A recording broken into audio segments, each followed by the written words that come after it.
Does it look good? Yeah. Which is only the response of a man who knows he's got a huge hog. I want to hear you say it. Yes.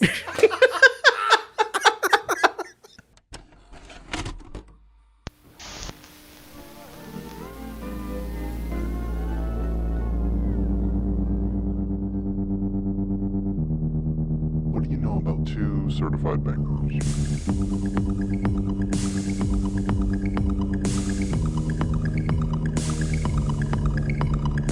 PhantasmaCast.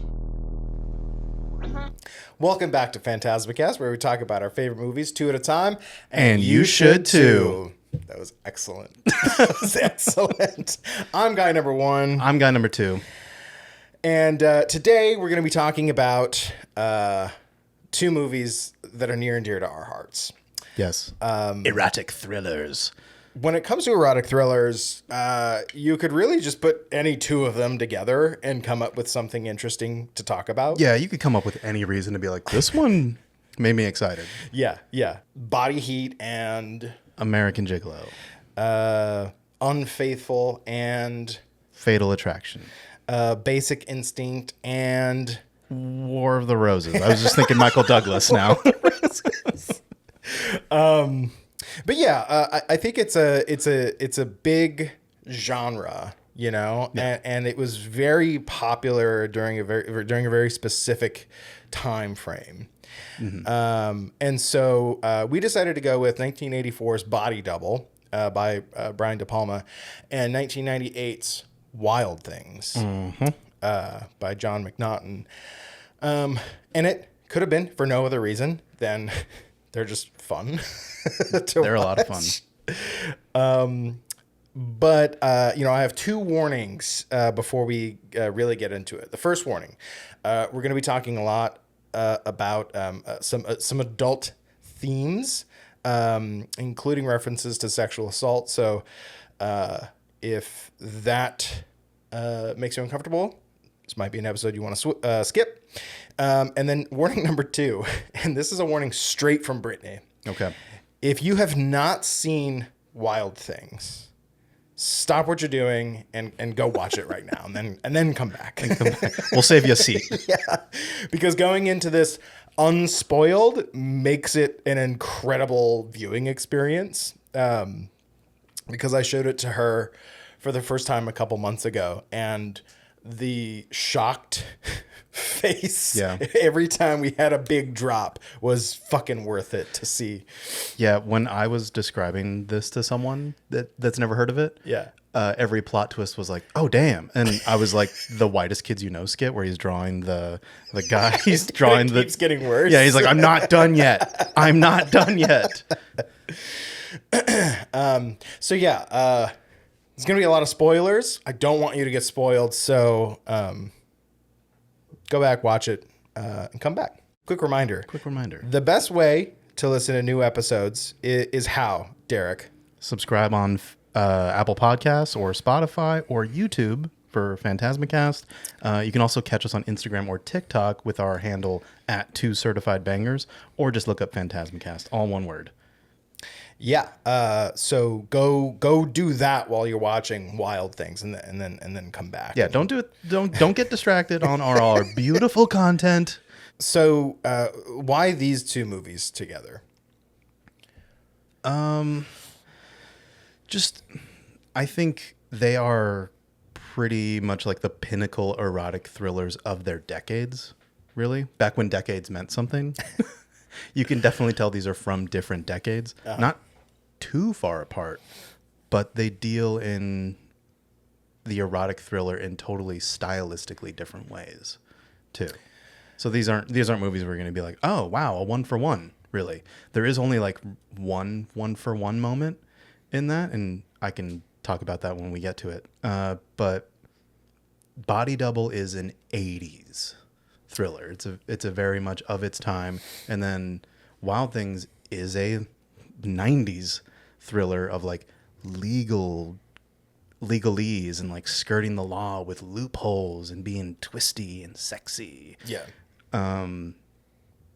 But yeah, Body Double is just more of like hearkening back to a time or a style of a bygone era and being set in the contemporary 80s of all those kind of like conflicting values of like the women's rights like movement going on, like the big push to conservatism in the 80s too. So it's like those were clashing up together, and this was kind of like a byproduct of that time.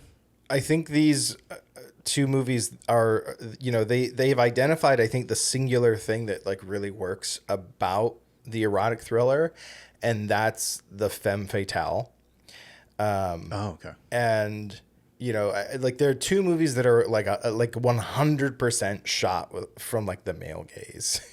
True. And That is something I didn't. And I'm not like here to like to judge it, but like the objectification of women in these movies is very apparent, right? Like it is using the sexuality of women and the objectification of women as kind of like central plot points, and so that's what I kind of like look at these two. They're kind of like the sexiest erotic thrillers, in my view. Yeah, and I think you can totally correctly identify like a problem with a movie, but still find great things about it. Still, like the male gaze, or it's reliant on the male gaze, can be a problem. It leaves out. It could cause certain viewers to like tune out and be like, "Oh, okay, get over yourself, guys," and that's just gonna happen. It's no one movie is for everyone. This is a specific vision. Yeah. These are specific visions.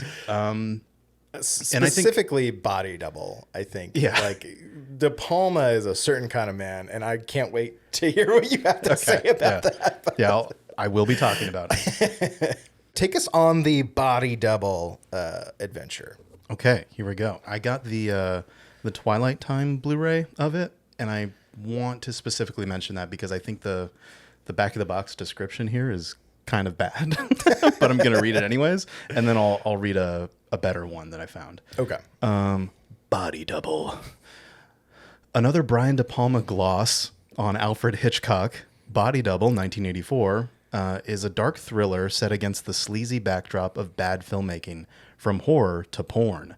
The focus is on struggling actor Craig Wasson. Does the back of the box like this movie?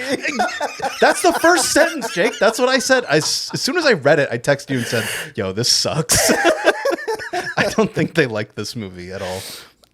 The focus is on a struggling actor, Craig Wasson, who becomes obsessed with a beautiful exhibitionist, Deborah Shelton. Whatever. We'll get to why that's just inaccurate. He can't resist peeping at. Sorry, let me start that sentence over again. The focus is on a struggling actor, Craig Wasson, who becomes obsessed with a beautiful exhibitionist, Deborah Shelton, he can't resist peeping at. His voyeurism begins to serve a purpose when he discovers that his object of desire is in mortal danger. Also starring a very amusing Melanie Griffith as a punk-style porn star, the film features a spectacular score by Pino Donaggio, available on this Twilight Time release as an isolated track. Shameless plug. And a heralded appearance by Frankie Goes to Hollywood. That's the entire back of the box for the Twilight Time. The pushed back, like the hidden disdain for this movie, it like is bubbling under the surface of that description. Yeah, I was like, okay, here's a much more objective description of what Body Double is. A tale of seduction, mystery, and murder in the Hitchcock tradition from director Brian De Palma. Jake Scully, Craig Wasson, an unemployed actor, is asked to house-sit a luxurious hillside apartment. The home offers Jake a telescopic peek into the bedroom of Gloria Revelle, Deborah Shelton, who performs nightly. When Jake discovers another man is also spying on Gloria, he begins an obsessive surveillance of her. Soon, a grisly murder leads him into the world of adult film, where he meets Holly Body, Melanie Griffith, who is a key to the crime. That's way more descriptive of what it is. That sounds like a movie I want to watch. Not, by the way, check out our Twilight Time isolated track of the Pino Donaggio score. Okay. That's what you get when you get the music supervisor to write the back of the box. Before I dive into it, do you have any like just initial thoughts about like the plot or your experience with it or anything like that? I think like right when the pandemic started or like right before is when we had our, like, in the lore of our friendship is when we had the discussion where you like explained all the Mission Impossible movies to me. Mm-hmm. And you were like, you gotta try out De Palma. You gotta give him a look. And so we went on like a streak where we would just back to back, we're watching De Palma movies. Yeah, we were mainlining De Palma. We did Phantom Phantom of the Paradise. Phantom of the Paradise. We did Body Double. We did Dress to Kill. We did like the first. We started with Mission Impossible. Yeah, and then you were like, you want to watch the rest of them? So we took a slight detour to Mission Impossible. Came back, but no, like I remember watching Body Double specifically and going, this is a man after my own heart. Yes. Because like De Palma is a filmmaker who and I feel like you see this like very rarely these days, right? You have a lot of like directors who are kind of obsessed with like delivering a message, so to speak, you know, with their films. Uh-huh. Which can get annoying if it's just like so pedantic of like, let me learn you something. And it's like, you know, like if you've got something good to say, if you've got a great perspective, cool. Yeah. But like, I really do, you really don't see very often anymore directors that are just like, I'm going to do something cool with the camera, you know? Yeah. And that's De Palma. De Palma, like, he films like a voyeur, you know? He is a peeping Tom. He's just got a camera and actors that he's peeping at. Yeah. And the things that he does with the camera are so cool and inventive. And like, I've not seen the things that he does, like added in, like used in movies since. Yeah. People say that people always leverage the Hitchcock accusations at him. Sure. But every fucking filmmaker alive at that time was inspired by Hitchcock. Exactly. You know? And no one did it better than him. Yes. You're absolutely right. Did it respectfully. He's just like, hey, I love the guy. Can you tell? And we're all like, we sure can, Brian. Keep going. Yeah. And he's like, I also just love women. I love photographing women. But he's like a little bit more soft spoken, kind of like this. I'm hitting the lisp a little too hard, but he's very like, he talks down here. He's like, I just love women. I love photographing women. I spend a lot of time around women. And every actor who's worked with him is like, he is a teddy bear. Yeah. You be nice to him. Cause like people are so, they think he's just like behind the camera going like, yes, take your shirt off, rub those nipples, you know? But he's just like, yeah, Deborah, if you could just do what we talked about and remember that. Yeah, great. I think Brian De Palma is a kid who found a porno under his dad's sock drawer and then never fell out of love with titties. You know what I mean? He channeled that into art. Yes. He did the most noble thing that you can do. And instead of being like, just like losing himself down into it and becoming like a burnout like gooner or something like that. Yeah. He's like, I got to show the world more. Yes. Yes. I have to capture this and display it in a way that to him, I think is very respectful. Yeah. You know, of the female form. He's like, I want to make all my actresses as beautiful as they can be. Yeah. I believe that. And he's like, if a female dies in my movie, it's because of the genre. He's like, hey, I didn't make the genre rules. I'm just abiding by them. Yeah. You know, I'm working within them. Yeah. Because it's like it's a visual language. He very much adheres to visual languages. And he's like, hey, if we can tell the story visually over just spoon feeding dialogue, I'm going to do that. He's like, that excites me. I think there is probably a 15 to 20 minute block of this movie that is just the main character following this woman. Not because he is a peeper, but he's trying to like protect her from this other guy that's peeping on. Yeah. But it's like 20, there's barely any dialogue in that whole sequence, but you're fucking bought in it because it's great suspense, you know? Mm-hmm. Yeah.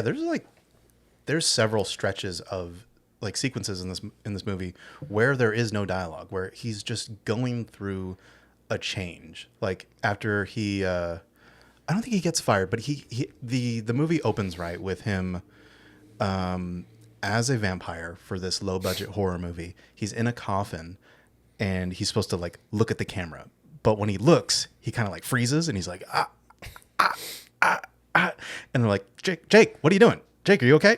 Cut. And they come to get him, and it's Dennis Franz as the director. National treasure. Dennis fucking Franz, baby. He's like, Jake, buddy, what are you doing? Like, this isn't what we rehearsed. He's like, I don't know. I just froze up. So he's got like a hang up. He's got claustrophobia. So that's like another like little nod to Hitchcock of like an everyman type of guy with a hang up. It's vertigo. Yeah. Right? Yeah. It's vertigo. He's not gonna be like, I don't know what you're talking about. He's like, it's vertigo. I don't know what to tell you. Have you seen that? If you haven't, watch this, and if you like it, go watch Vertigo. He's not. I don't know. But De Palma's not the guy who's like, I invented that. You know. I mean, just the same like film guys of our generation, right? Like saw Tarantino and were like, I want to make movies just like Tarantino makes movies. It's like, okay, let's just turn the clock back 30 years. And Tarantino was Hitchcock. Like everyone of that era wanted to make a Hitchcock type movie. And like we've covered movies on this podcast that like also did that. Yeah. And then even Tarantino just borrows from everything he's ever seen too. Yeah. So call it homage, call it stealing. I don't care. Brian De Palma fucking nails it. Yeah. You know what? If you steal and it's boring, then you're a hack. Yes. If you steal and it's entertaining, you're a visionary. You know? Absolutely. So yeah, in a nutshell, that's my experience with this movie. That's why I love it. It's just the De Palma-ness of it is perfection. Yeah. I love it too. I love how there's like virtually no subtext. This is all text. But it's a visual feast too. Yeah. You know?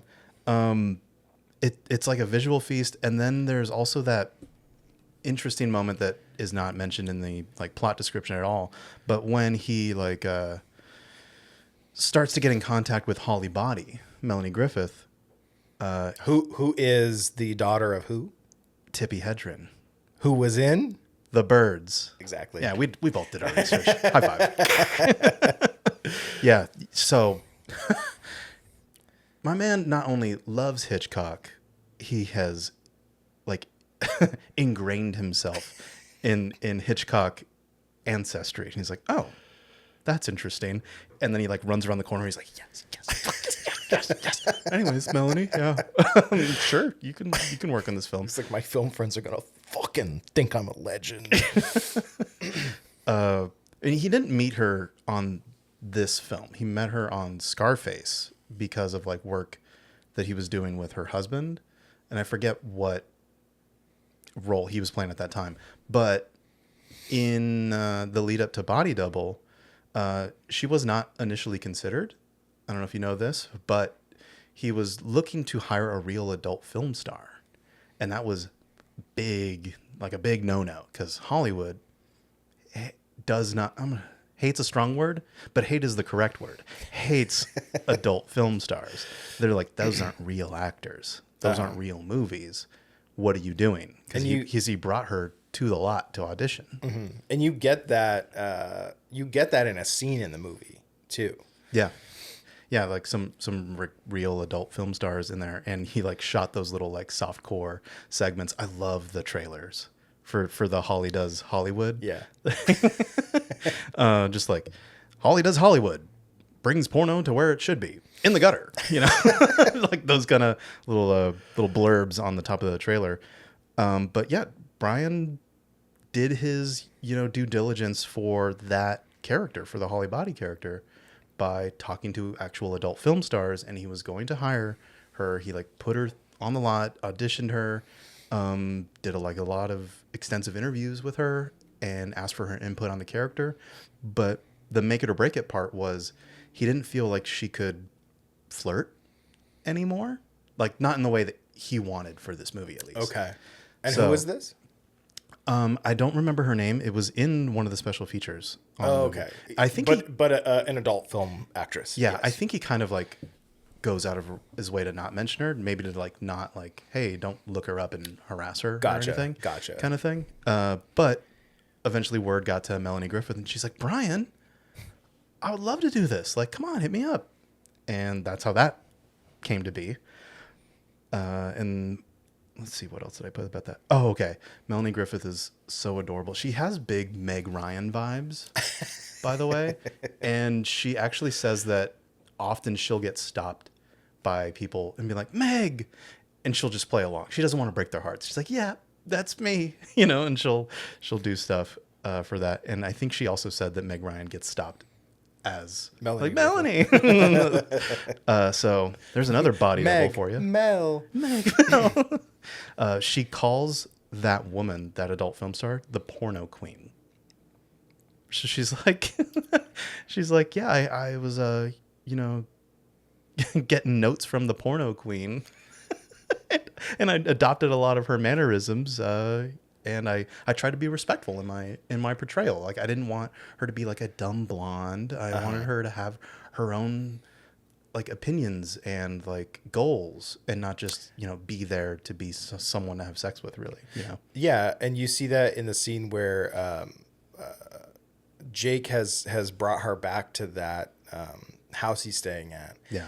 And he, like, under the guise of, I'm going to give you this contract to appear in this project that I'm working on. And she goes straight into it. I'm going to tell you what I will do. I'm going to tell you what I won't do. I need $2,000 a day and, XYZ. Yeah. Like, she's got business sense. She knows her worth. And he's like, damn, all right, cool. Yeah. Yeah, let's do it. And he does feel bad. He is like for a peeper, he's an innocent guy for the most part, I don't think he's not salaciously trying to take advantage of her. He's tricking her this one time, and then when he's like, oh no, sorry, I'm not a producer, but I need this information for you. Well, yeah, from you. And it's De Palma wears his influences on his sleeve, and so like there's the Hitchcockness of it, but there's also the kind of the giallo-ness of the film, and a lot of giallos, like the kind of main through line is it's an everyman who witnesses a murder and then tries to solve it, right? Yeah. And so Jake is that everyman, and he, for all intents and purposes, is, yes, he peeped on her. Yeah. But only at the direction of his buddy, who was like, hey, check this, Yeah. Greg Henry, who plays Sam Bouchard. And he's excellent in this movie, too. He is great. But yeah, like he's for some reason, like, obsessed with finding some kind of justice for this woman he doesn't know, but like felt an instant connection with, and wants to help her, wants to save her, wants to bring her killer to justice. Yeah, because like in the logic of the movie, he ain't got shit to do anymore. Like after the claustrophobia incident, he gets broken up with, and the way he finds out is he walks in on his lover having sex with someone else in her apartment. And do you remember who that was? Barbara Crampton. Barbara Crampton. I didn't catch it the first time I watched the movie, but like I put it on last night, and I was like, was that Barbara Crampton? Yeah, excellent. I love that moment too, because she goes through, like, you could see her thought process. She doesn't have any lines, but you could see her thought process when she gets caught, and she's like, and then but I like it. And you like to watch, don't you? Kind of thing. And he doesn't say anything and he backs out. And that's kind of like his inciting incident of like, do I like to watch? But it isn't explored until later when like the detective at the crime scene is like, you're just a dirty peeper, aren't you? He's kind of like, yeah, I am. Yes, I am. I'm peeping and I'm proud, you know? Back to Dennis Franz real quick. I know, terrible segue, but back to Dennis Franz in the special features as the director who fires him for having claustrophobia. Did you know that he based his character off of De Palma? I mean, I could sense that. Could you sense that? For real? Yeah.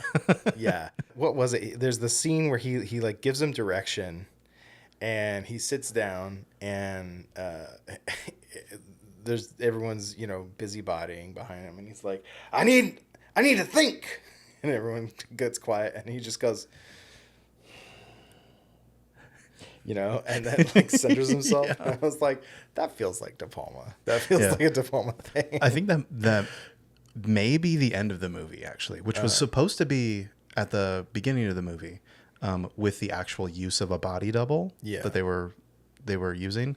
So that scene is like Jake is the vampire and he's got turned from the bat into, he appears in the shower with this woman who's just like, showering. And he's like, yeah. And they go, cut. And he has his hand up and they're like, don't move your hand, Jake. Let's fly that bat out of here. Let's 86 it. And it's like, everyone do something. And then it gets like, everyone shut up for a second. Let me think. Okay, let's get the body double in there, They bring up like the C stand to like mark where his hand's supposed to be. Yeah. And he's like, my makeup's looking pretty good, right? They're like, yeah, you look beautiful, Jake. And then the body double comes in and she's just smacking on gun like, how are you? Yeah. My boobs are kind of tender. I'm very tender right now. Yeah.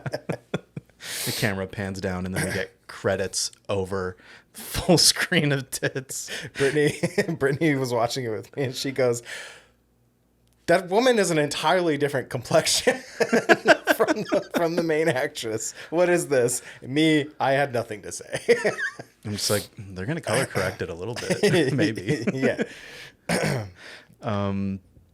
But in the special features, when Dennis Franz is brought up, De Palma says, yeah, I got Dennis because he was a buddy of mine. And this is before he got really big on TV. And Dennis tells me, I'll only do it if I can do you. Yes. So he's like, okay, sure. And then he even looks like De Palma in that role. Yeah, he looks like a Wario version of De Palma's Mario. Yeah. And when Dennis Franz was talking to the costuming person, they're like, how do you see yourself? And Dennis Franz says he just points to De Palma and goes, just like that. and so he's like, yeah, he just gave him my green jacket, my staple green jacket at the time. Yeah. So I just love that aspect of it. Excellent. If the whole vibe of what we've been talking about isn't enough to sell you, there's like one scene that I love that I was actually surprised to learn De Palma doesn't like anymore, just based on the screen tests for it. He says people like check out at this moment, and he's so sad by that. He's just so dejected from it. And it's that 360 kiss at the end of the tunnel. That's on the beach. Definitive shot of the movie, though. That's what I thought. I'm like, that's the movie right there. But he says, he's just like, I lose the audience there. He's like, I'm trying to like do this big romantic moment and people are laughing. And he's like, I don't know. Maybe I just, things were too dark or something. Like maybe they just thought that he was this guy watching her masturbate too much and like dance around in jewels. So it was like a salacious act and less of a romantic one. That's his thoughts on it. What are your thoughts on that? I mean, my reaction to that shot is to laugh more often than not. Yeah. But because it's so stylized, it's so melodramatic. That score just swells too. It takes it into a level of like kind of absurdity, and you almost you almost interpret it as something that happened entirely in Jake's mind because it is so heightened. Yeah. And I would think that it did only happen in his mind if he didn't have that line later where he's like wants to call her and he's like almost fucked you earlier on the beach. Yeah. You know, It's Jake. You may remember me as the guy who almost fucked you on the beach. That's awesome. But no, yeah, it's such a there's a vision behind it, you know, like as ridiculous as that scene is, I still love it, you know. I love it too. And even Greg Henry loves it. He's a big champion of how it's been critically reappraised since its release because people hated that. I can't believe we haven't talked about this yet. When it came out, people trashed this movie. Really? Yeah, they trashed Scarface and this. So he did Scarface just before this and then this. And these were like the two movies where like he was like giving him what the people wanted, and people still talk about these movies quite a bit. So Brian De Palma's like, they were trashed on release, but like people still go out and search these ones. What was the basis for the trashing though? Like what? Why did people think, you know? And like, I'm glad you asked. The public opinion ebbs and flows, but like did they think that it was trash? Yes. Okay. They were just like, it's too violent. Scarface, too violent, too much misogyny. Not that there's like just the right amount, but there's like loads of misogyny and like tons of racism, really.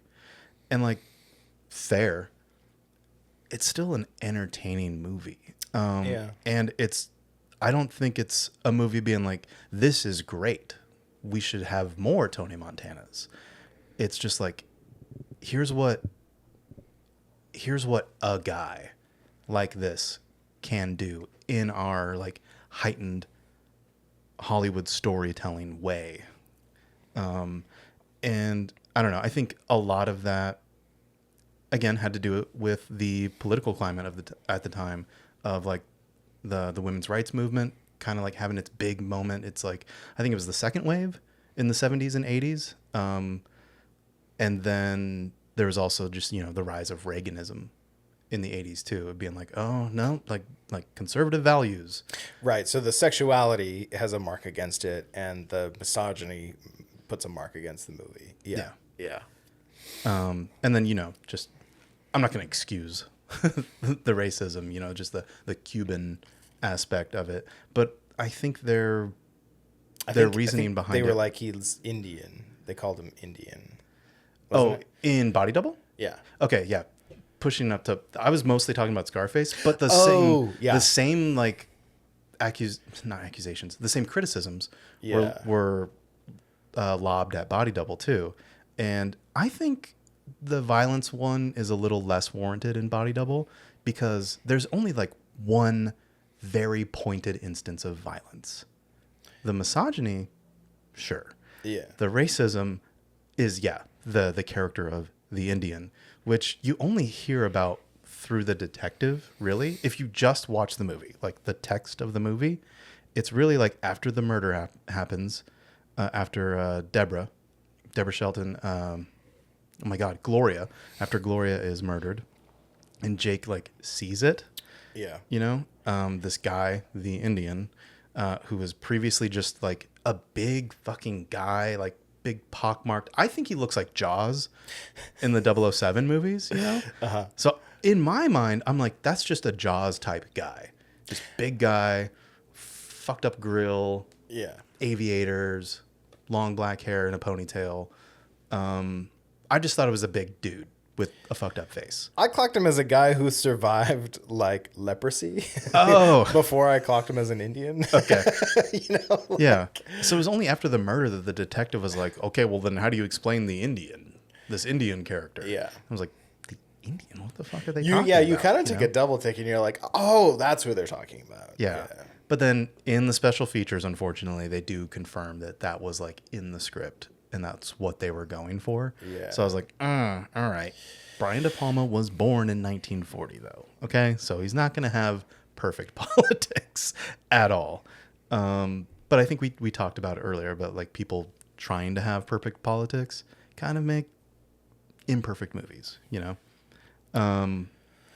But in the special features, when he was talking about the decision for the Indian, he said he did his research. Okay, he did his research, and in his research, he found that Indians were less likely or more likely to take like jobs working from great heights. You know, they had better balance up there.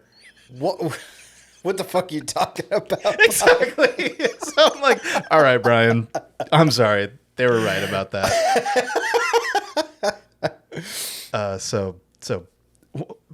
One mark against the movie there, you know?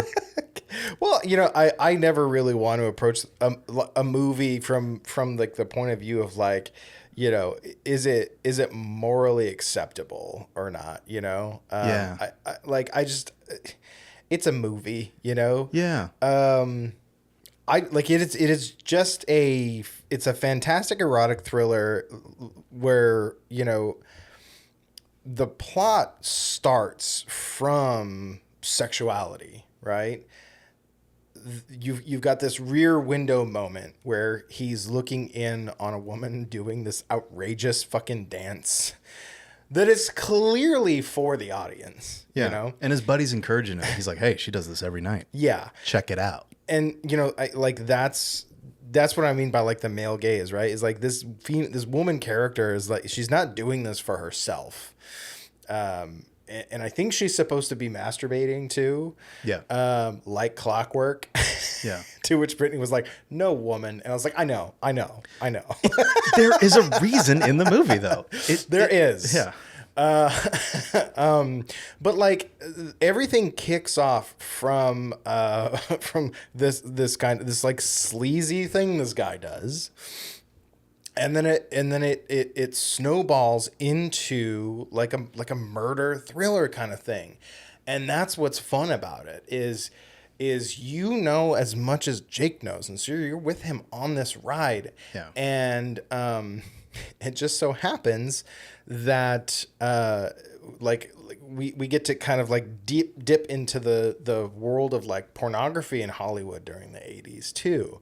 Yeah. And Melanie Griffith like kills it in her like personification of this porn star. Agree. And a lot of people, like, even though they trash the movie, they'll be like, Melanie Griffith is great. And Brian De Palma's like, I'm glad that they took that away from the movie, that she's great. Because I agree. Good. You know? And like she comes into the movie, I think way too late, right? Like she comes in like in the maybe like last 40 minutes or so. And is basically there to confirm like, yes, she is the body double.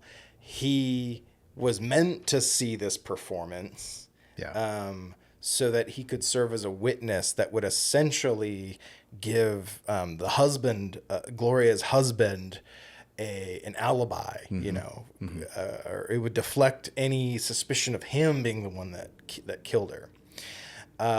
Which is like a really, like it's convoluted. It's convoluted, but it's clever enough for me to be like, cool. It's enough kind of plot points or like big drops, as I call them, to like take up like a 2-hour runtime, you know? And that's fun, you know? Yeah. That's got me eating my popcorn. And he's got me popping that popcorn. Yeah. And there's enough going on in his life, which is to say nothing, because he's an unemployed actor. Uh-huh. So he's gonna just like do whatever to fill time, which is follow this beautiful woman around and try to protect him in his weird peeping Tom way, you know? And I don't know. I love when you dialing back just a little bit to it's a genre movie, right? Let's not be so serious about like the implications of like its portrayal of women and like how serious like a lot of people take that. And in the real world, yes, women should be treated with respect. I completely agree. This is an erotic thriller. Things are going to be heightened, you know? And even Gloria, the actor, Deborah Shelton, was shocked when like the movie came out, and she was like bombarded by the press. And like people were literally asking her, how could you portray a woman that way? Explain yourself. Explain yourself, you know? And she says, I thought, I'm an actress. I can't judge what parts I play by what I believe moralistically in my own life. Yeah. It was like I had done something against womanhood by playing that part. And I think sometimes it's like women want to belie the fact that they have those feelings, or they are victimized, or that they are victimized somewhat in life, or that they allow themselves to be victimized, because I guess there's only vict-hers and victims. I had to rewind that a little bit because I didn't realize she was doing like a play on words there. Yeah. And she says, you know, whatever the new age thinking is. But I don't know why that's so hard to understand. Mm-hmm. And I agree with like mostly what she's saying is like, I'm playing a part. I am not going up there to be, you know, the symbol of womanhood. So calm down. At the end of the day, they are fun movies meant to provoke responses. You know, they're meant to provoke, you know, a sense of horniness. They're meant to, yeah. You know, that's what they're made for, you know? And like, I don't think it's really fair to call something like that trash or morally inferior. Like when you're saying like this piece of art is better because it is, because it's more respectful of a certain group of people than this piece of art, you're missing the point entirely, I think. Yeah. Yeah. And no one was like over there being like, hey, Greg Henry, how dare you play a killer in an erotic thriller that the genre demands that at least someone gets killed, probably. Yeah. You know? It's just, I don't know. It's just short-sighted. It's well-meaning, but well-meaning can be annoying at times. It's not the hill to die on. The two main critical opinions of the movie of Body Double at the time, and like just a general sense of the reappraisal at the time. Let me start with the fun stuff, the reappraisal. It's kind of become a cult movie since then, and I found like a good Reddit post about it. And the post goes, the most unlikable protagonist ever. Horrendously outdated sexual mores, ludicrously bad plot, ugly sets, and gets kind of racist as well. 5 out of 5 stars. I legitimately cannot stop thinking about it. I want to walk through a door just labeled sluts. Yes. So part of me was like, oh, my personal trigger, unlikability was mentioned. Yeah. Who cares? Very, talk about something that is unimportant is likability. Just compelling. Compelling over likability every time. And while internet reactions like that can be funny and I love it, it's just very unserious from like a legitimate like evaluation of movies. If I put on my my serious you hat put on for your a second, movies hat? Put on my serious movies hat. Let me take off the unserious hat. And I just implore any like up and coming movie lover to seek out like not real, but like professional criticisms. And I would exclude us from that. We are just two guys on a podcast having a fun time kind of thing. We're not professional reviewers. We're just giving you our 2 cents and our yucks, you know? But like seek out good from criticism. Even people you don't agree with, you can learn a lot. Check out an essay. You know, you can't get an analysis of film worth a damn in 60 characters or less. You know what I mean? Yeah, a good joke, sure, but like you'll get smarter by proxy from reading film reviews from established critics, and some established critics that I want to mention for Body Double are two people that I kind of want to establish for the podcast lore of like as important critics that I kind of want to bring up from time to time, because I think of them as like how I view film criticism, like seriously. There's Pauline Kael. I view her as like the intellect. You know, she has a critical eye and loves when artists like innovate and is really like derivative adverse. She'll call that out immediately, and she just kind of like it sours her opinion of a movie right away if it's just derivative. Did she think De Palma was derivative? Yes. Yeah. Okay. So that was her issue with Body Double, where with like Dress to Kill or Blowout, she was like, no, he brought something new to this. And I agree with her there. I don't agree with her opinion on Body Double, but I still respect her opinion, and I still learned something from her review that I don't agree with, you know? And one correction is that she really hates like the grave digging scene from the end. And I said, Pauline, wrong. You're wrong. The grave digging scene is great.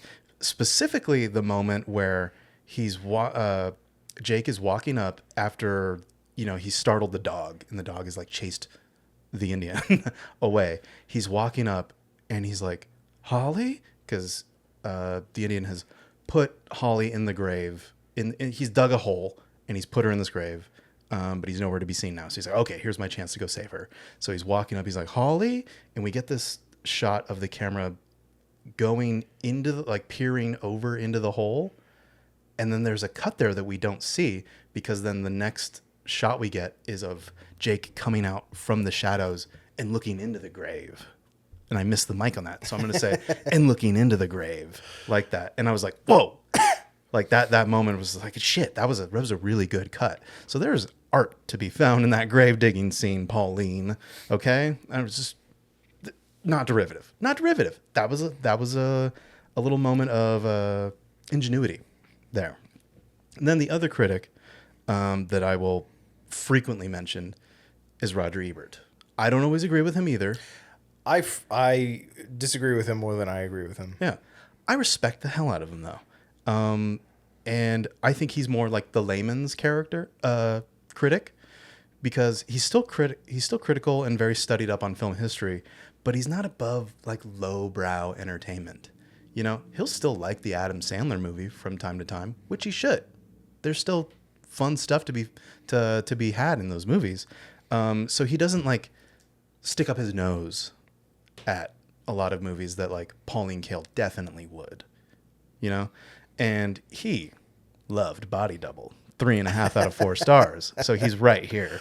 And one poll quote that I love is, De Palma has an almost unique courage to go over the top, to push scenes beyond the edge of common sense and into cheerfully heightened and impassioned overkill. That's exactly what that 360 shot is. Yeah. Yeah. That's courage, because it could work or it couldn't work. And he's like, it didn't work for most people, but we love it. Greg Henry loves it. He says he even still laughs during that scene, even all these years later. And he also says he came up with the idea of the drill bit, like the like swinging it between his legs, looking like a dick. Yeah. He said when they were picking out the drill bit, he's like, I know Brian's gonna go for the big one, and he sure did. So then when they were like shooting the scenes of the drill bit coming at Gloria, like horizontally, he was like, hey, I've got an idea. And he sits down and he like just puts the drill bit between his legs. And he says, Brian De Palma said, yeah, that's very nice. We'll do that. Driller Killer and Slumber Party Massacre did exist before this movie. So, yeah. Using drills as phallic symbols had been done, Yeah, but I guarantee this is the first time Pauline Kael had seen something like that, and she said, Right. Brian! But that's pretty much my thoughts about Body Double. You should go check it out. It's a fun time. It is over the top. It is overkill. It's sexy. It's funny. It's goofy. It's a little racist. Sorry. That's not part of the reasons you should Not watch part of the it. reason you should watch it. You don't watch it going like, I can't wait for the Indian to show up. Yeah. But I don't know. Good time. Good erotic thriller. Absolutely. Now let's dive into Wild Things. So Wild Things is it's a movie that I actually kind of like didn't like for a long time, but then absolutely adore now. Oh, were you like, I'm actually better than that? I just think that I wasn't like when I was younger. I was like, yeah, I think that's what it was. I think I kind of turned my nose up at it. It's good enough for the masses, I guess. Yeah. Pauline Kael. I like respectable movies like Yeah. Halloween. You know, Roger Ebert. Sorry. but Wild Things is it's a movie that leans into its kind of erotic thriller, kind of noir roots, very well. Before you even read to the back, since I was already mentioning Roger Ebert, you want to know what he had to say about it? What? It's like a three-way collision between a softcore sex film, a soap opera, and a B-grade noir. I mean, I liked it. not wrong, not wrong. I think he also gave it 3.5 stars. You dog. Yeah, he's a dog. Okay, so a spoiled rich kid, a troubled teen from the wrong side of the tracks, a carefree playboy, and a dogged I think it's dogged. and a dogged detective find themselves all cut up in the sex crime of the century in this steamy, star-studded crime thriller from the director of Henry, Portrait of a Serial Killer. Triple alliteratives. Go on. Popular and charming student counselor Sam Lombardo, played by Matt Dillon, is no stranger to being the focus of female attention within the moneyed cliques of Florida's Blue Bay. Mm-hmm. His fortunes are about to change dramatically, however, when one of the wealthiest students at his high school, sultry siren Kelly Van Ryan, played by Denise Richards, accuses him of rape. The charge looks sure to stick when another girl from the other end of the social spectrum, Susie Toller, Nev Campbell, steps forward with her own allegations. But Detective Duquette, Kevin Bacon, smells something fishy, and the truth is as murky and dangerous as the alligator-infested swamps in the hinterlands of this affluent beach community.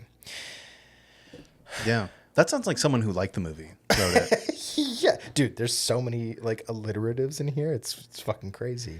That's how you know they got a professional to write it. Triple alliteratives. Like, oh, they earned their paycheck. Okay.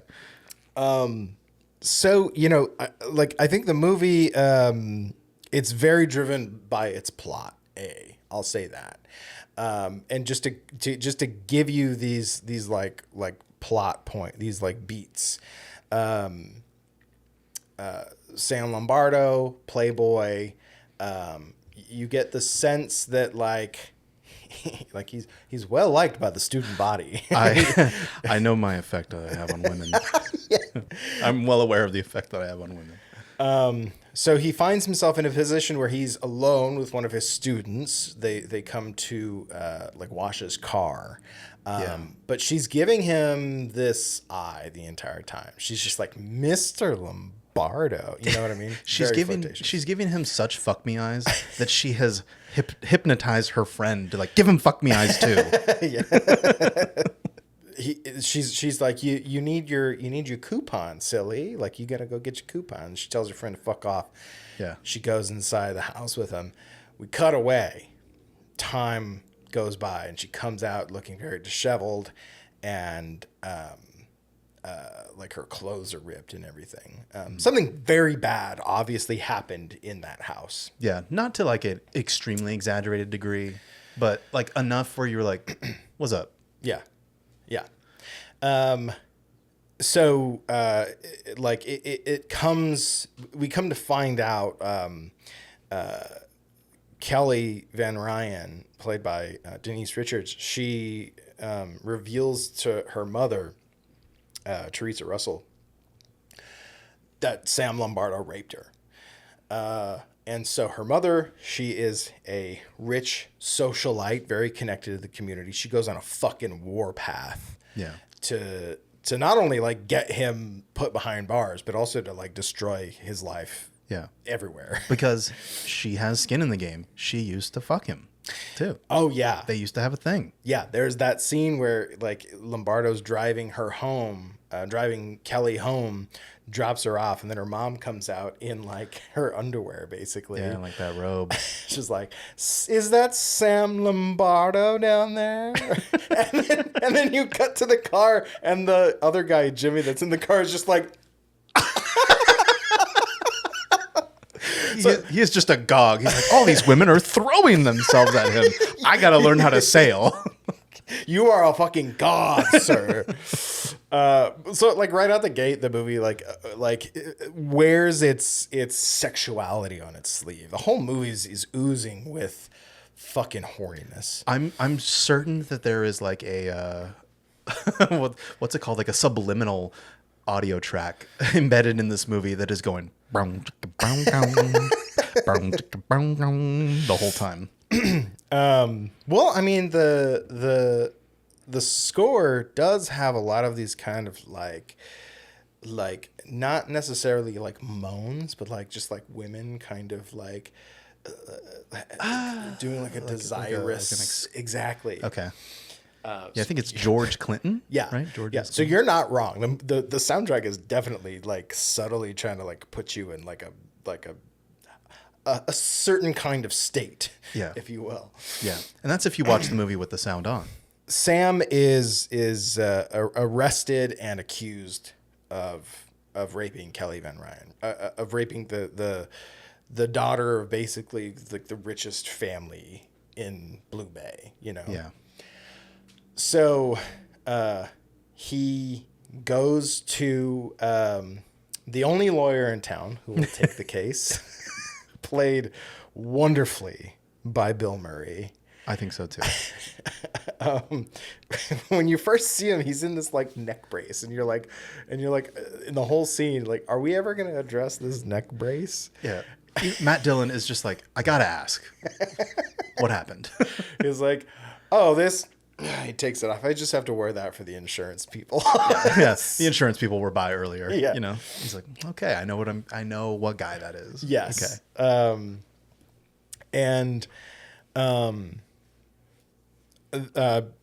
Bill Murray basically like tries to build the case that Denise Richards threw herself at Lombardo and he rejected her, and that's why she's coming up with this false allegation. But then another student who has like proven to like hate both of these people, you know, very clearly, Susie, played by Neve Campbell, comes out and says Lombardo also raped me, right? So now he's got two of these accusations coming out of him. Yeah. He is fucking toast. Yeah. And that came about because Ray Duquette, Kevin Bacon, and his partner are just doing their rounds of like questioning people in their orbit. Yeah. Right. To like build their case. And Bill Murray's like, you ain't got nothing else, right? Mm-hmm. He's like, no. He's like, I don't fuck my students, is something he says. And then that shoe drops. Yes. It's like, are you sure about that? Yeah. You sure about that? Yeah. And I think Brittany says this, so I'm definitely going to give her credit for this. I was like, yeah, like, and then another shoe drops and another shoe drops. And she's like, a whole closet full of shoes drops in this movie. So now like we get to the courtroom scene, and Bill Murray is way out of his depth. Yeah. Trying to defend this fucking man. But he presses. He sees an opening, he presses, and Susie cracks, and she goes, "It was all her idea." And then the courtroom just erupts in like, "Oh my God," you know. And then Kelly throws like a glass of water. You lying bitch. You know. And so they have to drop the case. Sandra Van Ryan has to pay Lombardo out in a countersuit. Yeah, dude. Number 2 is pissed off. Yeah. I forget the actor's name. But the guy who plays number 2 in Austin Powers is Sandra Van Ryan's attorney. Yeah, he's like, Your Honor, if I may approach the bench. The judge is like, sit the fuck down. He's like, fair enough. So this like leads to the next scene, essentially, where they're at Bill Murray's law office, which is just this piece of shit office in a strip mall. And he pulls up in a Porsche, I think, where he had like a shitty car before. It's this like yellow piece of shit. I don't even know what brand of car it was, but he pulls up in like a Porsche, and he's got like a nice new suit on. And they're there to sign the papers. Yeah. Sandra Van Ryan signs the papers. She storms out. Bill Murray goes up to Robert Wagner and he's like, I'll see you at the club. And then starts wiping his pits. I'll see you at the club, buddy. Wipes the contract all over himself. Because yes, they've successfully countersuited to get like $8 million or something like that. Crazy. And it was paid to them out of Kelly's trust fund, which she was not allowed to touch for a certain amount of time, I think, until her mom dies or something. But Matt Dillon, after being vindicated in this case, he goes back to his hotel room and he sees that someone's in his hotel, and it's Denise Richards, and she's looking fucking furious. She's got something. She's got a towel, and she's like, it looks like she's pointing something. Yeah. She's coming at him. We're like, oh man, this is where the other shoe's gonna drop. And then she's like, so how much did we get? Yeah, whips it off. It's a fucking champagne bottle. Yeah, we got the bitch, I think is something she says too.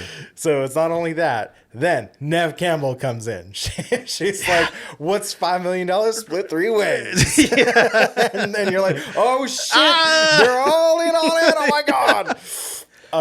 We're 20 minutes into the movie. No, it felt like it. I think we're not even halfway. Well, that's what Brittany's like thing was. She was like, "Oh my god, like there's so much more movie left after this. What is there to do?" Mm-hmm. Let me tell you. Basically, Matt Dillon's like, "All right, we got to lie low, you know." Yeah. But first, let's get it on. Let's get it on. I love that. It's so fucking sleazy. Go ahead, do it. I think Kelly is about to go down on him, and like Susie is like behind him, rubbing his shoulders, kissing his head or whatever, and he just goes, "Yeah, yeah."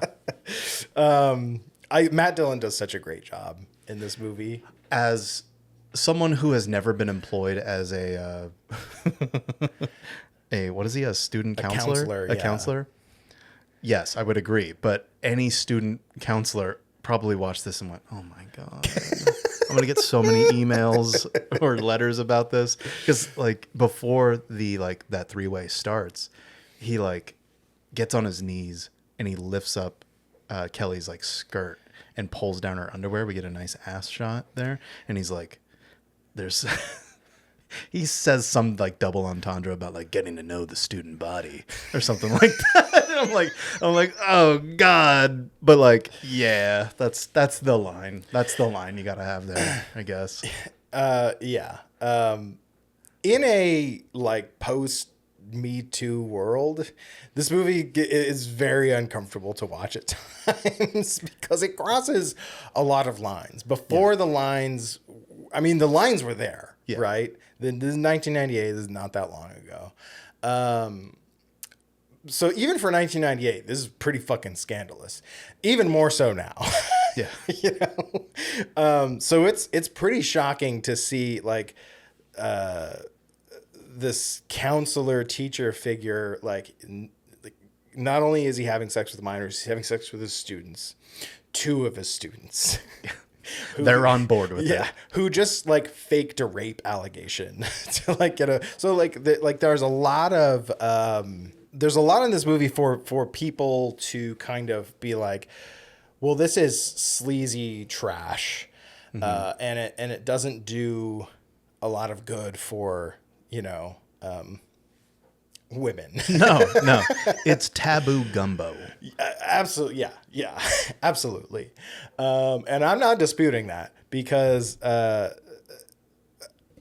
I also think an important point about this movie is that almost everyone in the movie is a piece of shit. Yeah. Like there is no hero in this movie. It is a movie about a plot to backstab and betray everyone, and only one person can stand at the end. You know? Many warriors enter, one will leave. It is not instructions about how to fake allegations and get away with it. Yeah. Yeah. Nor do I think like the filmmakers are like, this is perfectly acceptable behavior. Yeah, you should do this. You know, This movie is like, what are they getting up to down in Florida? you're absolutely correct. Director John McNaughton says, when you function out of greed and self-interest, you're functioning from the reptile brain. Ooh. And here we are in Florida in a town full of alligators. Okay. That's why he picked the alligator shot for the title drop. Exactly. Dude, all right. Yeah. So, you know, like I think while he is a filmmaker who made an erotic film that's really transgressive, I don't think he entered into this kind of movie lightly. I think he knew exactly what kind of characters he was making, you know, a story around. Yeah, it's still a genre movie like Body Double, right? It just doesn't have such overt style and those kind of trappings that Body Double was going for. It is I don't know what kind of style you would put Wild Things into, but there is an attempt at realism in a way, by being set in Florida at a high school, with like real jobs. I think it contrasts well with Body Double in the fact that it is so kind of grounded in reality, and almost the seriousness of the crimes have a heavier weight to them too, because teacher sleeping with the students, that's bad enough, right? Yeah. Now we've got a sexual assault in the mix. Now you're taking it further by kind of perpetuating the myth essentially of like false rape accusations, you know? Mm-hmm. These are very serious things. That's another thing that John McNaughton really liked about the script and the setting is that despite how like ridiculous the big drops are, you could absolutely believe that these things could happen. Yeah. You know? Yeah. It is heightened for entertainment purposes. Yeah. It's I think the word I was looking for earlier was like pulp. It's so pulpy. Yeah, absolutely. I love how like heavily grounded in their genres these things are.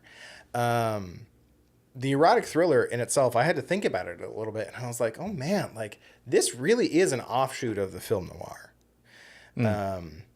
And like if you look at the noir films of the 40s, 50s, 60s, the femme fatale has always been like a central like figure in those films.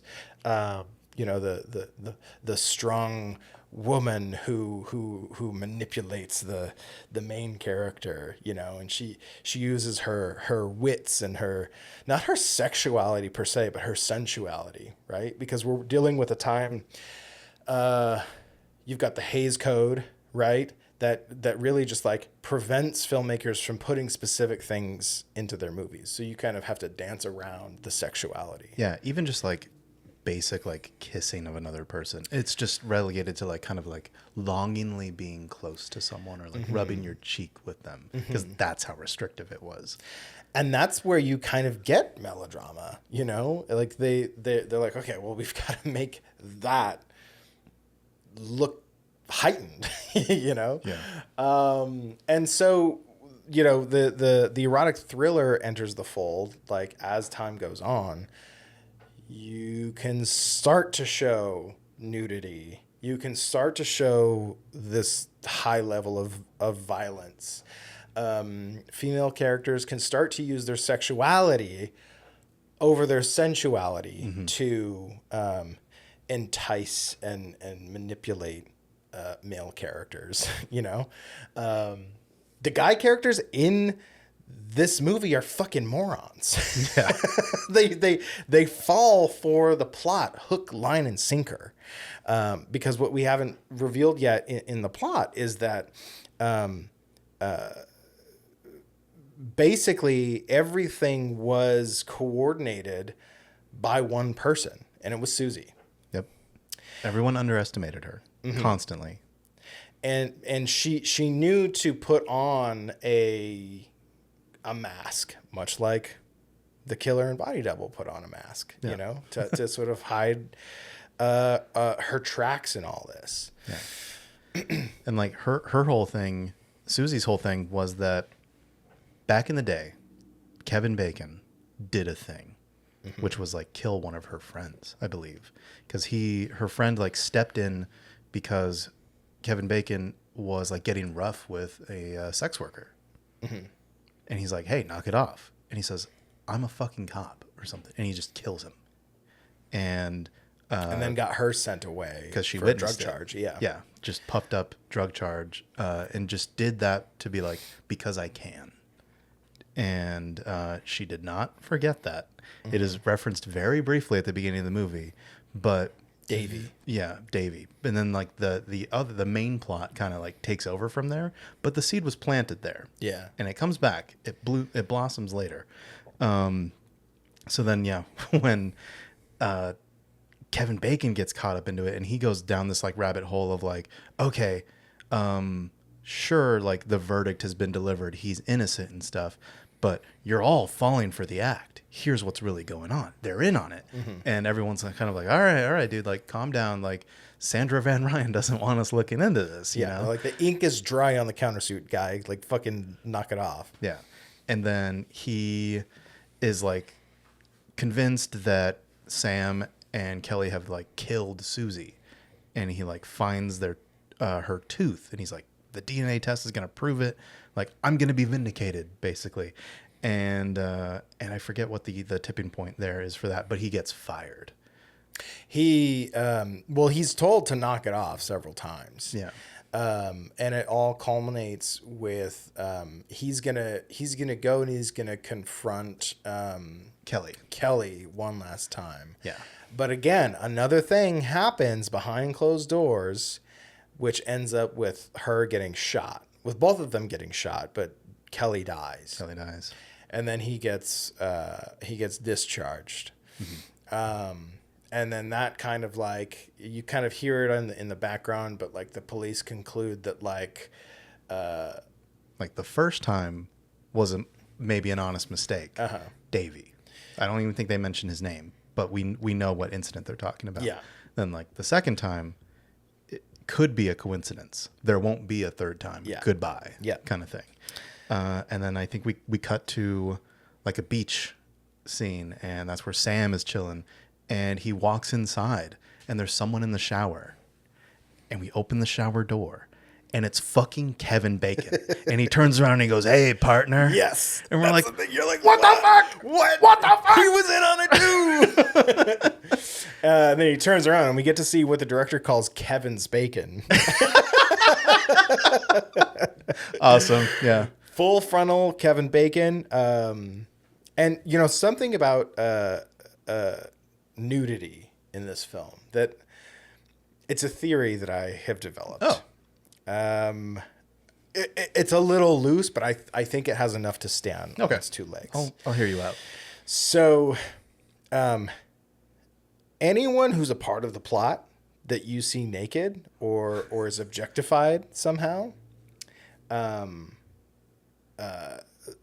is foreshadowed to die in the movie. that's their comeuppance for their sin of the flesh. Yes, because so you see Denise Richards naked in the movie.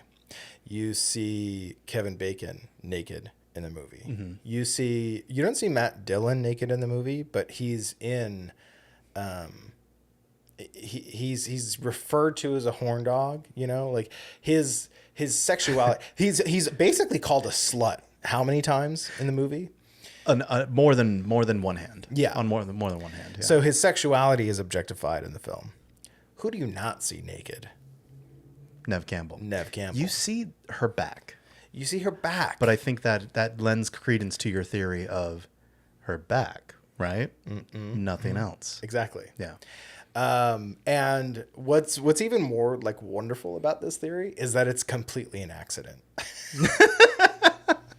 Because the best thing about my theory is it could be bullshit. Because Nev Campbell was in the show Party of Five, so like in her contract she could not appear naked. Oh, yeah. Okay. So that's why we don't see her naked in the movie. And then the Kevin's bacon scene was an accident. Go on. They were supposed to, they didn't get the coordination right on that take, where, you know, Matt Dillon was supposed to throw him the towel, right? So they were supposed to hide his dick by the towel, but in that take, they didn't get the timing right. And so that's why you see him naked. Okay. And so the editor on the film, John McNaughton's longtime collaborator, was a woman, and shout out. The way he tells the story is he's there watching the assembly cut, and then he sees it and he goes, "Whoa, what are you showing me here?" What are you showing? And he's like, my editor was like, it's not fair. Like, you get to see all these naked ladies in this movie. We need a naked man. And so, because they obviously didn't like get this coordinated ahead of time, he had to go ask Kevin Bacon, hey, like, this kind of works. Like, can we use it? And then Kevin Bacon's response was, oh yeah? How do I look? Does it look good? Yeah. Which is only the response of a man who knows he's got a huge hog. I want to hear you say it. Yes.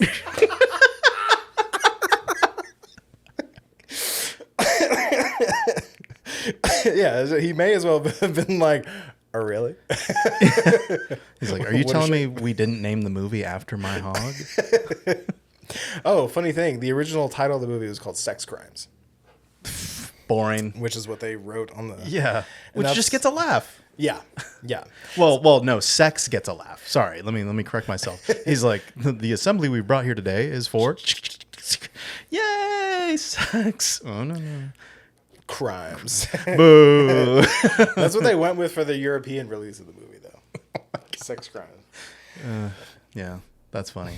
But anyways, I jumped the gun a little bit with my theory. They go out on their boat after we see Kevin's bacon. Yeah. I'm not gonna stop you saying it. They get on Lombardo's sailboat. Lombardo, convinces him to go fuck with some sail shit, and he turns the thing, and the thing hits him, and he goes into the water. Yeah. He comes back up, and he's like, "You son of a bitch!" And they fight. Boom! Harpoon to the knee. Yes. Yeah. He used to be a cop like you until he took a harpoon in the knee. And then we get that classic line. No, he goes, "You're dead." Yeah. Just like that. It's my favorite line delivery. And cut to, it is Susie. She's still alive. I think she says, "No, I'm not." Yeah. She's loading another one. Of the glee that she delivers that. And then he's like, "Sam, come on." And Sam goes, "You really shouldn't have killed that kid." Kid Ray, yeah. What was his name?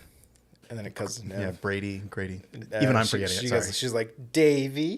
Oh, my God. Yeah. She cocks another harpoon and shoots him. He goes into the water. Yeah. I like that shot, too, of him. Go into the water.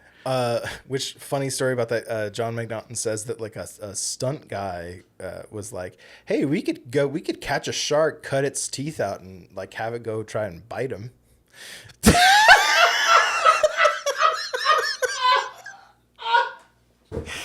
Okay. Hold up. That's the most Florida shit out of all of this. It's like, I can go kill you a shark right now.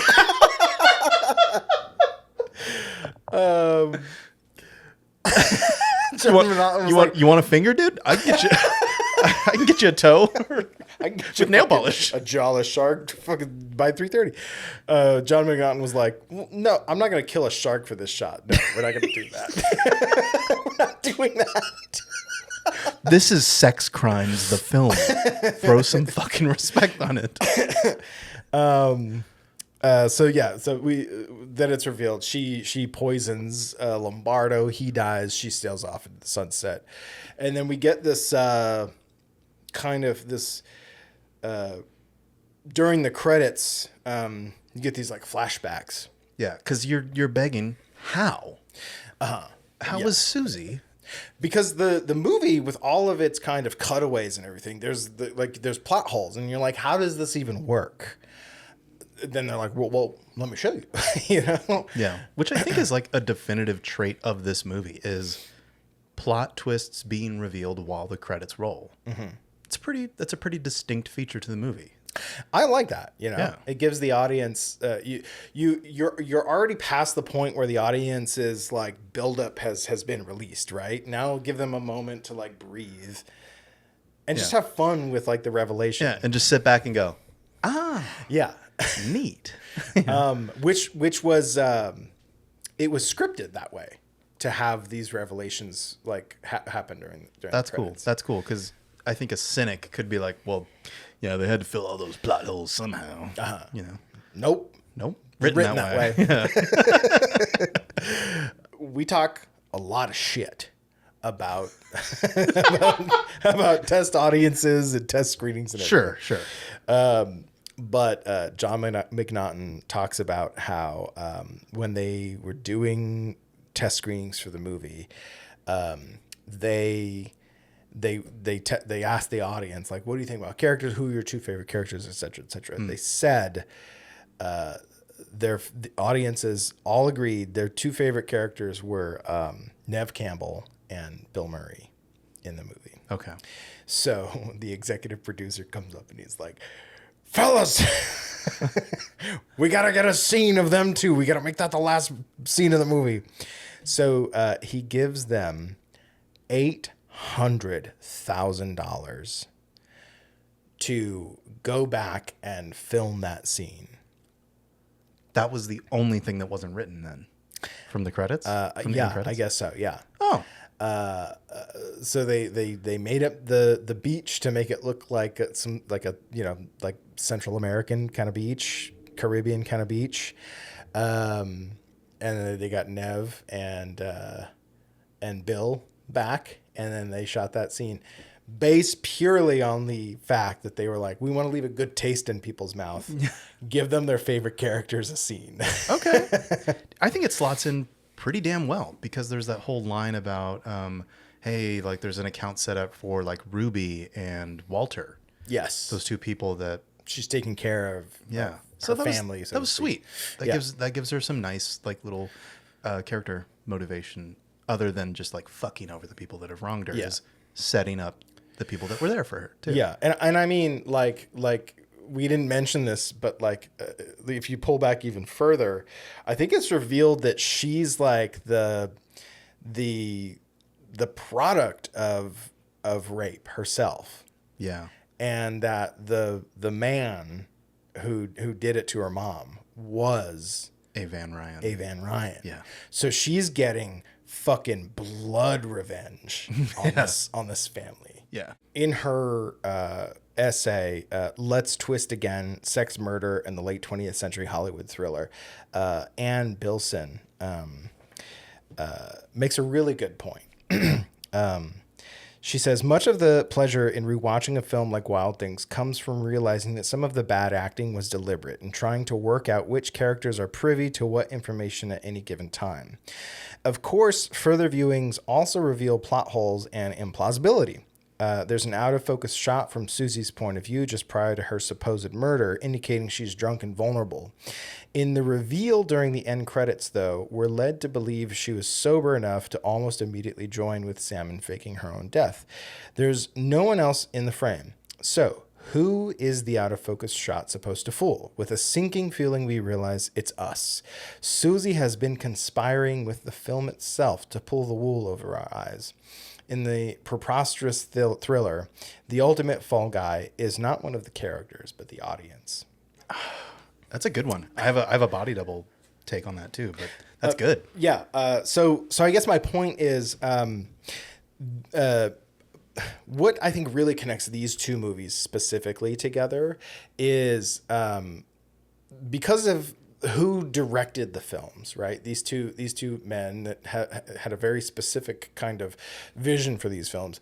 They're movies that play sexuality to an audience. They know the audience is there. And I think that's where the sensationalism comes in. The exploitation of women's bodies in this movie is there to fool not only the main characters, who are men, but also the audience themselves. You know what I mean? It's kind of a sleight of hand, a misdirection. Yeah. And I that's so fucking cool. Yeah. You know? Yeah. And Brian De Palma loves delighting in fooling you or stringing you along knowingly, cluing you into some of the devices, being like, hey, he's an actor. There are things known as body doubles. There are these like tricks. You're looking through, the telescope at this woman. So you are participating with him in this viewing, this peeping Tom. You are a peeping Tom too. You're in it. Yeah. Yes. You're in on it. And then even when Jake calls up the cop and is like, hey, I know what's going on, and here's what's going on, and he gives him like the rundown of like, here's what I think is going on, which De Palma says he utilized again in Mission Impossible as like a clever device to like lie to the audience, but under the guise of giving them the truth of like that character's version of the truth. So he's not lying. That's just what the character thinks. Yeah. And he's presenting you like images associated with that character's version of the truth. So he can get away with lying to you and you'll believe it like a sucker. you movie viewer, you. And we'll eat it up. And I will eat it up every time. So I love that he's like, yeah, Sam's doing this. And then he conspired with the Indian, and that's not true. But there's a shot of Sam being reflected in the Indian's aviators as he's like bribing them to be like, yeah, kill my wife, kill my bitch wife, that doesn't happen because he is that character, Yeah. That's the little bit of like the untruth amidst all the other things that could very well be true. Yeah. It's a great device. You bought it's a great thriller. Hook, line, and sinker, just like Lombardo bought a hook, line, and sinker. Yeah, or we bought that she was too drunk to have any agency in that. Yeah. Turns out I read that as she was getting drunk to get the courage to like rip out her teeth, because like, damn, that still makes me every time she's like, give me the pliers. Yeah. to rip out her own teeth. I mean, it like that, like what she said, we think it's to highlight her vulnerability, but like you said, like maybe you got to get a little drunk to pull your fucking front teeth out. Liquid courage, man. Yeah. Yeah. So yeah, that's what I love about these two movies. They lie to you. And you buy it like a fucking fool. You fool. Are you not entertained? I am. Me too. So that is Body Double and Wild Things. We hope you enjoyed this episode. And if you did, and you haven't seen these movies yet, go watch them. Enjoy them. Love them. I watched mine on the Arrow 4K. And then I had the Twilight Time Blu-ray, but I am very interested in getting the 4K of this because I want to see that 360 rotating shot. That boom, boom, boom. I want to see that in 4K. I did watch it in 4K. It's gorgeous. Yeah? All right. Bastard. And That's it for this week. We'll see you next time. Bye. Sorry if I shouted my bye. Bye. Bye. Bye.